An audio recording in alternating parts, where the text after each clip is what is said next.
Greetings, ladies and gentlemen, and welcome to a very special Godzilla Kong the New Empire review. Today, we're looking at a figure that I have long anticipated to finally take a look at, not from Playmates, but rather from Jada Toys.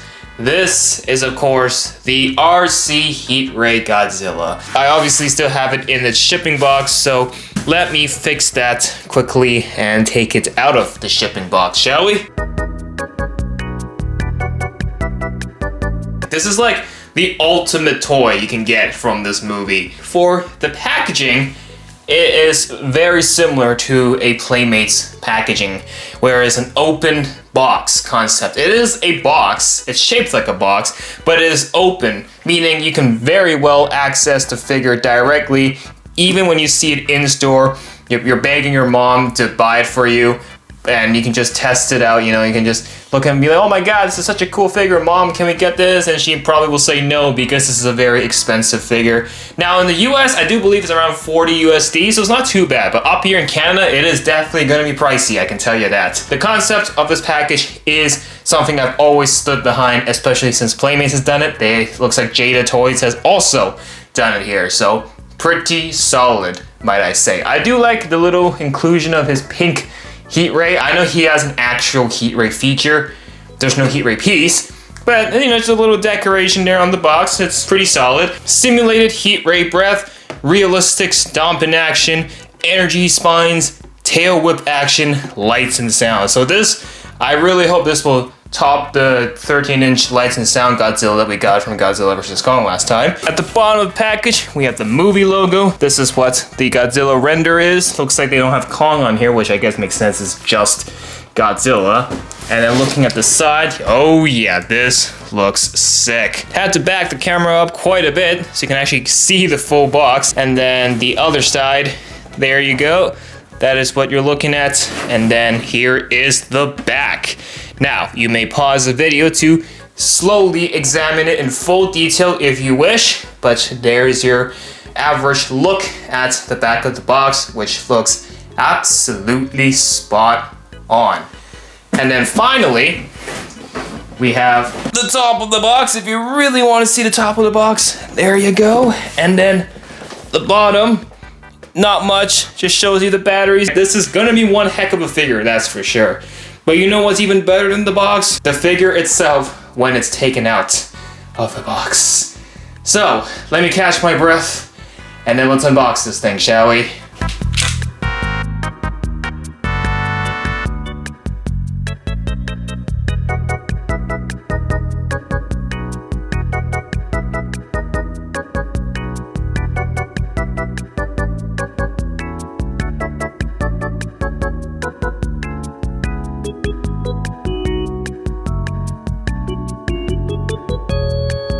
That took 10 minutes to fully unbox. This is one very complex package figure. I mean, Playmates is equally as complex, but before I start assembling the tail and doing everything else, I took a look at the instruction book that's included, and my god, this thing is so detailed. If you ever have any questions about this figure, it's all in this book. And if you literally have any more questions, you can literally just contact Jada Toys. All their info is on there. Very, very good customer service, even though there's no one on the other end. It's just all in text. This is absolutely fantastic. If you want to read the entire instruction manual in full, I'm gonna hold it up like this, and you may pause the video to read it. But I want to show you everything else that's included inside, such as a step-by-step safety list, as well as how to install the batteries for the figure and the controller. And keep in mind, the figure does require 4 AA batteries, and the controller needs 2 AAA batteries, so they're different batteries, keep that in mind. And also there's some battery safety information, your figure's running into some troubles, these are some of the quick tips you can do, cleaning as well, how to clean the figure. Like, this is a very clear instruction manual on how to take care of this figure properly. They want to make sure you're getting your money's worth. So this is the diagram of how to change the batteries of the figure and the controller, and it is tab locked. You know, they have this thing where they protect the battery's life by locking it until it is time to be used. So that's pretty good. And then, yeah, so again, if you want to take a look at this in full detail, you may pause the video to do so. Right now, I'm holding up like this. Hopefully this should capture everything. Then finally at the back we have some troubleshooting options. This is actually really detailed. I like this. And it also shows you how to assemble the tail, shows you how the heat ray feature works, and it also shows you a cleaning step. It even shows you need to use a Q-tip to clean them out. Wow, like this is a very clear and detailed instruction manual with only like one singular sheet pretty much. This is very nice. Playmates has that too, but you don't see a lot of toys these days that has very detailed booklets on not just how to take care of the figure, but also everything regarding technical issues and all that. That's very cohesive. So points to Jada Toys for doing that. Now, with the book aside, let me show you everything else that's included. So obviously you have the main body of the figure, and of course you got the tail, which I will show you momentarily, but I will let you know right now it is soft rubber, as you can see. And then it does include this little plastic tube. This plastic tube or squeezer, we're gonna call it the squeezer. I know, I've taken science class before. Trust me, I just forgot the name of this thing. Get some water in and put it into the figure so you can see his atomic breath feature. So this is included. You don't need to go to your local Staples or dollar store to buy this. And then of course, the controller itself, which is shaped like a claw or a Godzilla foot. I'm actually not sure, but it's a pretty interestingly shaped controller, that's for sure.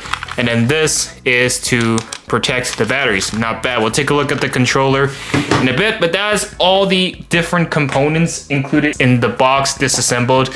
So now the next step is to install the tail into the figure, and the idea is there's no screwing needed. All you gotta do is just push this in till you hear a click, like that. I don't know if you actually heard the click, and that is pretty much the basis of the figure. Now, the next step is to activate it, get the batteries going, and then the final step is to put some water inside the figure. So, let's do that. So first up, we need the controller. We first gotta pull this. There we go. Then I assume there's already batteries inside. Oh, yeah, there we go. You can see the on and off switch at the bottom of the tail here. As you can see, it is currently off. So let's turn that on. It's even off the Try Me feature. Huh, okay, I assume it's on now.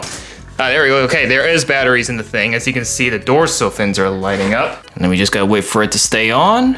17 seconds, it says. Okay, good to know. The pairing has worked. This thing is now activated. Now the final step before we see this thing in full glory is to, of course, put the water in so we can get the heat ray feature going. So I'm gonna go grab a cup of water. I will be right back. All right, I don't know how much water is needed, so I have like a very small amount here in this really big cup. So let's see. I don't know. I think I just need like a drop or something. I think a drop should already do the trick. I don't suppose it needs that much. So the idea is there's the top right here. Don't know how well the camera can pick it up, but the idea is you just peel this off. Well, don't peel it off completely. You just pop it open like you would a bottle, and then let me show you. You take the squeezer test tube thing, dip it in the water, you know, like your typical science experiment in your chemistry class. There we go. I might have done too much water, but we'll see. I filled the entire tube, so we'll see if this should be more than enough. All right, you stick that in, like giving him a flu shot. You just release it. Just do 2 drops. 2 drops should be enough. Close this back up. Make sure it's tight. You don't want the water sloshing out. There we go. Now, we're ready to operate this figure. I guess we'll operate it first before taking an in-depth review of it, because I'm very excited to see this in action. So I put the water in. Let's see this thing in action. This thing is fully equipped, ready to go. So we got the controller. It should be linked already. Let me double check. Quick movement. Oh yeah, all right, it's linked. Okay, here we have the controller. Obviously the color scheme is very similar to the figure itself, so that is good. But its main feature, of course, is to control the figure, and of course, batteries are back here. The grip on this is pretty well, so you can actually hold this pretty well. And it's actually not that big. Here's the size of my hand. It's a relatively small controller. I can definitely tell you it's like 3 times smaller than a PS5 controller. So, Controller aside, it looks nice, but we are here for its main features. Let's start off with the basic movement. So as you can see, we have an up arrow and we have a left and right arrow button. So of course, the up arrow is to move him forward. There's really no button to move him backwards, which I understand there's not really a need to make a backwards walking. It's, you don't want, unless you want to see Godzilla do the moonwalk, it's not an option here. So, only forward. So let's press that. Okay, let me move the remote out of the way so we can actually see him walk.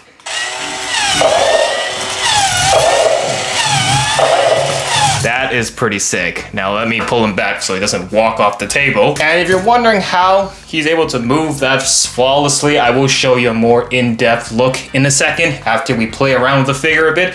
But there are wheels underneath to keep the motion going. You can sort of hear the wheels going. So here we have this button now, which is the turning one, I assume, so you can go left and right. So let's have him turn left.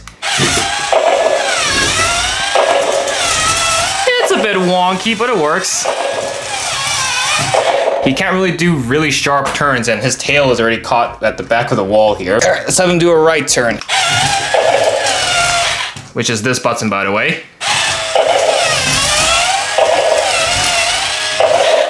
It's pretty solid. That's not bad. It's obviously slow. It's not going to be a super sharp turn. Also, keep in mind, you're going to need a lot of space to operate this figure. The tail takes up a lot of the length, and it's already like clashing with the back wall. So in this table space, not the most ideal situation to play with this thing. So if you're going to play with this, I suggest just putting it on the floor in a big room and just go ham with it. So that's the movement, a very basic movement, just forward, left, and right. And I guess you can technically just press, can you press both? Let's see. It's sort of the same thing. If you just press the left and right button, he'll still move at the same speed and turn at the same angle. So nothing too different there. But that is not all. Of course, we have these two buttons. In the PlayStation controller definition, these would be L1 and R1. And I guess one of them is the battle roar, the other one is the heat ray feature. So let's look at the battle roar first, which I believe is this side, the right button. So let's press that.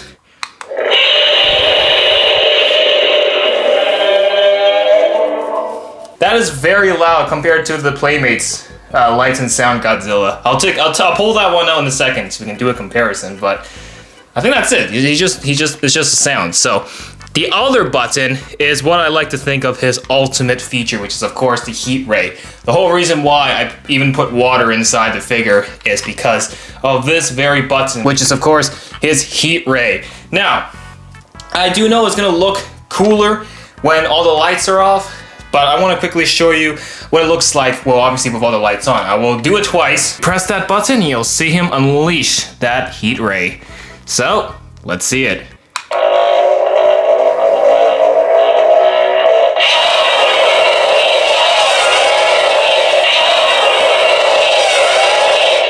That is awesome.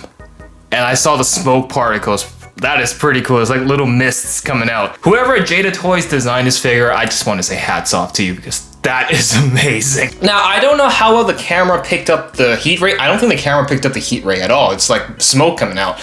I don't think the camera even picked it up, but I do know the camera did pick up a little bit. You can see his dorsal fins light up when he does the atomic breath, and it does the slow buildup. So it doesn't turn on all at once, which is pretty sick.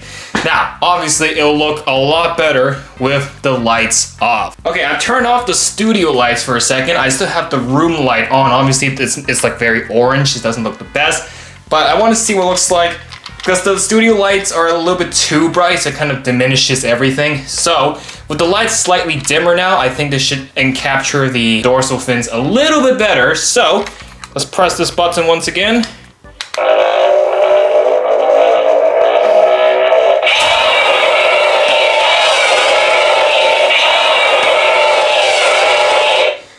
This is such a cool figure. All right, now we're in the pitch darkness.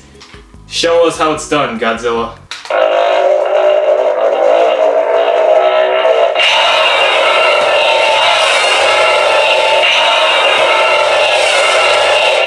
That looks awesome. awesome. Okay, now Godzilla is now taking a headshot for his photo ID. We're gonna turn off the lights now, so I hope the camera will be able to pick up the smoke coming out of his mouth a lot better. I think the camera picked it up earlier, but this is like obviously a close-up shot of it. So the fact that it's also nighttime outside should really help. There should be no daylight. There's no daylight, so it should really help this shine. All right, Godzilla, hit it.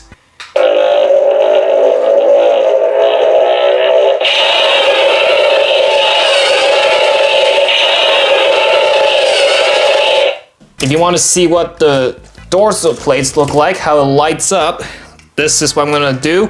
Turn the figure around so you can see the dorsal plates, and I guess he'll just spray the wall for a second. Show him how it's done, Gojira.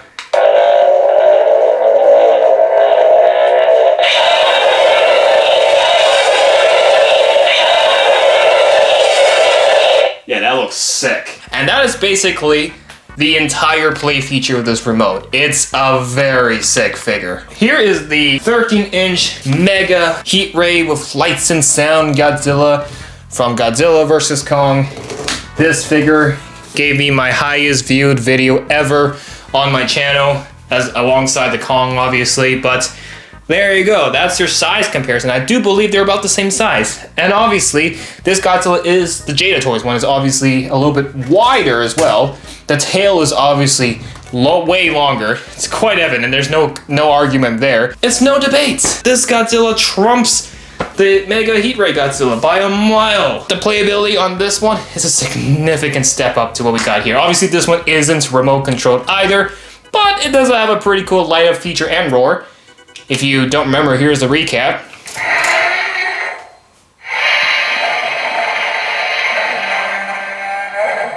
I just realized how quiet that is compared to the new one.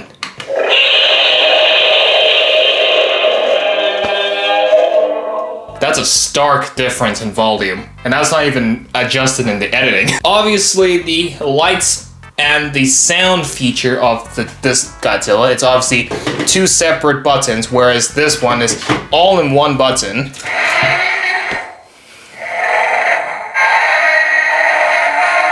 But that's the trade-off. This thing costs around 40 Canadian dollars when I first bought it in 2021. This is like 70. Obviously the price comes with its quality. Definitely the quality shows with the big one here. But if you really want that comparison, this used to be the biggest Godzilla I had. Now it has been dethroned by the Jada Toys one here. And here's another comparison. Here's that giant mega Battle Kong. Also got me the highest viewed video. I mean, they were in the same video, but obviously Godzilla is going to be bigger. But one I do want to compare it with, of course, this is also the new one, is the giant Godzilla from Playmates. As you can see, the colors are definitely different from the two of them, that's for sure, apart from size. So you can definitely tell these are designed by different toy companies. Obviously, I'm going to say this one has the more realistic look, textures and color-wise. Playmates is really going for that toyish look. Jada is trying to go for the blend of toyish but realistic look. So I would say Jada is kind of like the in-between of Playmates and SH Monster Arts. So that is your comparison. You know, that's the same Godzilla we're gonna see in the movie. Now, the most obvious thing about this figure is the realistic look it has. And a major problem I had with the Playmates Godzillas, with the exception of the big one, is that the pink was not very well unified. In fact, the pink was a little bit off. There were just sections that were just not matching to each other well, and they don't blend in nicely. And this figure is the polar opposite of that. With the exception at the head here. You can see the pink just awkwardly cuts off at the head. It just turns into black, which I can forgive because it does have the water hole here. So you kind of need that to look obvious so you know where to put the water in. So apart from that, the rest of the pink, very, very good. Look at the color. It's transparent, so when it lights up, you can actually see the lights shine, and that's why it looks very bright in the dark. And the pink just builds all the way to the tip of the tail. At the very, very end, it's black, but the rest of the tail is pretty much pink, so it definitely looks realistic for sure, and I do like this color pink. I think what Playmates has done with their Godzilla is that the pink is a little too pink. It really feels like Barbie, that kind of pink. This is like the more texture pink, the lighter pink. This definitely looks more on the realistic side. I don't know how much more I can say. It looks less cartoony. I guess that's the term I'm trying to go for. The rest of the texture is, just scaly bits, and you can see there's a bit of white dusting pretty much. There's little dust nuggets of white. It does give Godzilla that rustic, animalistic look, like he's a scaly lizard. I mean, that's kind of what he is. Kind of like a crocodile too, with that kind of scales. So it does look pretty good. Now, also a major problem I had with the Playmates Godzillas was that the elbow spike was not pink. It followed the same color as the rest of the figure, which was like blue/dark gray. And it looks like for the Jada toys one year, they made sure the elbow spike was pink. Very, very important. And that looks good. And it looks like they nailed it the same color as the rest of the torso plates here. So, big points on that. Texture-wise, it is hard plastic at the bottom bit here, but when you get to the tail, it becomes softer rubber. As you can see, I'm like pressing on it. The very end is just soft rubber, which is great for safety. And of course, in a situation where I'm in a small space like this and the tail keeps bashing the wall, if it was hard plastic, it would have snapped. It would most likely snap the tail or leave scratch marks on the paint. So it's a good thing that they made this soft rubber. So upon impact, it's more cushioned. So that's good.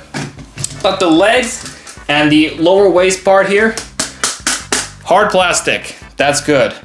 But at the chest, upper torso area up to the head is soft rubber, as you can see. I'm like squishing it. And the arm is also soft rubber too.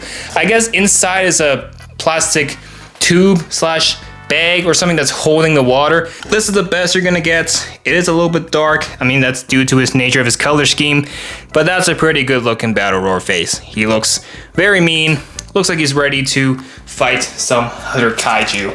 And overall, apart from the heavy weights, I do think they've designed this figure quite well. Now, of course, there's waist articulation. That's why it's split into two parts there. And so you have the hard bit here and the softer rubber bit there. So it's well balanced. They have different materials, but they kept the overall look of the figure consistent. It's not obvious that there's different materials being put together to make this figure. Now, functioning wise, obviously, I told you there was wheels underneath the figure to make sure this thing actually moves. As you can see, very tiny wheels under here and under the feet as well. You can barely notice it, but they are so vital to keep the figure moving smoothly and without scratches.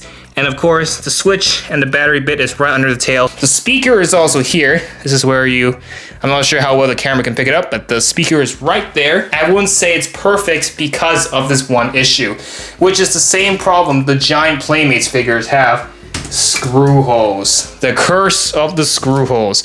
Looks like this Jada Toys figure didn't get away squeaky clean from the curse of the screw holes. As you can see, the tail section right here and the upper body, you can clearly see that there are screw holes right there. I am so impressed with this Godzilla. Definitely the best toy that they put out for this new movie. Any hardcore Godzilla fans, you need to get this figure. This will look excellent next to your expensive dioramas and statues. It's definitely worth the money, that's for sure, because you're definitely paying for a superb play feature on this thing.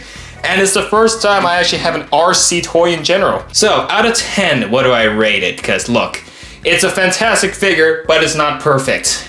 It does have some issues, and of course the biggest one is the curse of the screw holes. So out of 10, I'm gonna give this Jada Toys RC Heat Ray Godzilla a 9 out of 10. Fix the screw holes and you have an absolute banger of a figure here. We're gonna call it here. Definitely get this figure. If you enjoyed this video, make sure to hit that like button, subscribe to the channel, and let me know what you think of this figure down in the comments, because it is a perfecto figure, that's for sure. And check out the other Godzilla x Kong: The New Empire reviews that I've already done if you haven't already. As for now, we'll see you in the next video.